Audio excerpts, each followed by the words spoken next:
அடுத்ததாக நம் முன் பேச வருபவர் எண் 16 ஜெய்கிரிஷ் எம். கொங்குமலை சாரிலே குளிர் நிலவு தொன்றலிலே தங்க மலர் பறித்து தமிழ் தாய்க்கு சூட்டி விட்டு சங்க தமிழ் தந்த தங்க தமிழ் மொழியில் தொடங்குகிறேன் எனது உரையை. இங்கு கூடியிருக்கும் அனைவருக்கும் எனது அன்பின் வணக்கம்.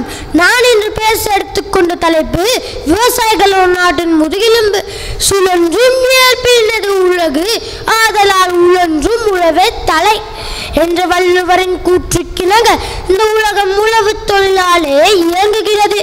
உழவு தொழில் இல்லையெனில் பசி பட்னி பஞ்சம் என்ற நிலை அதிகரித்து மக்கள் உணவில்லாமல் திண்டாடும் நிலை உருவாகும்.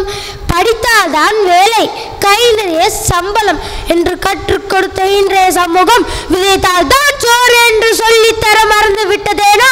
காட்டில் வேலை செய்பவனை கேவலமாகவும் கண்ணில் வேலை செய்பவனை கௌரவமாகவும் நினைப்பவர்களுக்கு ஏனோ தெரியவில்லை. அரிசியை கண்ணில் அறுவடை செய்ய இயலாதென்று உழுதுண்டு வாழ்வாரே வாழ்வர், மற்றெல்லாம் தொழுதுண்டு பின் செல்பவர் என்ற வள்ளுவரின் குரலை நாம் உணர்ந்திட வேண்டும். தகுதி பார்க்கும் மக்களே, விவசாயிகளின் கால்பட்ட அரிசியை தான் நாம் உண்கின்றோம் என்பதை மறந்துவிட வேண்டாம். இன்றைய தேவையில் கீழே சிந்தும் உணவை கண்டால் விவசாயிகளுக்கு மட்டுமே அதிகம் வலிக்கும்.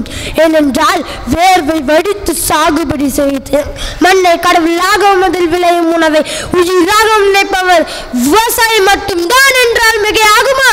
நாம் உயிர் வாழ உணவை தேடிக்கொள்ள விவசாயம் மட்டுமே ஒரே வழி. நம் ஆரோக்கியத்திற்கும் மண்ணை பாதுகாப்பதற்கும் விவசாயம் மட்டுமே ஒரே தீர்வு. எனவே விவசாயத்தை மேலும் மேம்படுத்துவோம். நம் நாட்டின் மிக முக்கிய தேவை இளம் விஞ்ஞானியை விட இளம் விவசாயி தான். விவசாயம் என்பது வியாபாரம் அல்ல, வாழ்க்கை முறை. என் நாட்டுடைய இயற்கையை போற்றி என்ற நம்மாழ்வார் இயற்கை வேளாண்மையின் முக்கியத்துவத்தை பற்றி உலகம் முழுவதும் எடுத்துரைத்துள்ளார். சுமார் 12,000 ஆண்டுகளுக்கு மேலாக விவசாயத்தை பாரம்பரியமாக செய்தது நம் தேசம் மட்டும்தான். அமெரிக்காவில் மண்ணை டர்ட் என்பார்கள், அதற்கு அழுக்கு என்று அர்த்தம். ஆனால் இங்கே நாம் மண்ணை தாய்மண் என்கிறோம். ஏனென்றால் நமக்கு மண்ணுக்கும் ஆழமான தொடர்பு உண்டு. எனவே இதை இந்த சமுதாயம் அறிந்து செயல்பட வேண்டும்.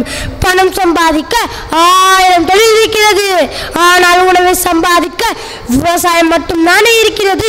உழுது உழைப்பவரின் உள்ளம் குளிர்ந்தால்தான் உண்ணுபவரின் வயிறும் நிறையும். விவசாயத்தை பூர்வீக தொழிலாக எண்ணாமல் பாரம்பரியமாக கருதாமல் விவசாயத்தையும் விவசாயிகளையும் ஒரு அரசு ஊழியரை போல் மதித்து உயிர்ப்பளித்தால் விவசாயமும் வியந்து பார்க்கும் தொழிலாக நிச்சயமாக ஒரு நாள் மாறும் என்பதில் எந்தவித மாற்றமும் இல்லை. வள்ளுவரின் கூற்றின்படி விளைநிலங்கள் எல்லாம் வீடாகினால் நம் வயிற்றுக்கு உணவு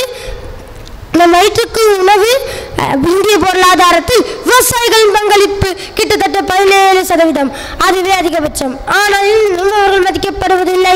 4G 5G என்று வந்தாலும் நமக்கு கஞ்சி ஊட்ட போவது விவசாயிகள் தான் என்று கூறி எனது உரையை நிறைவு செய்கிறேன். நன்றி, வணக்கம்.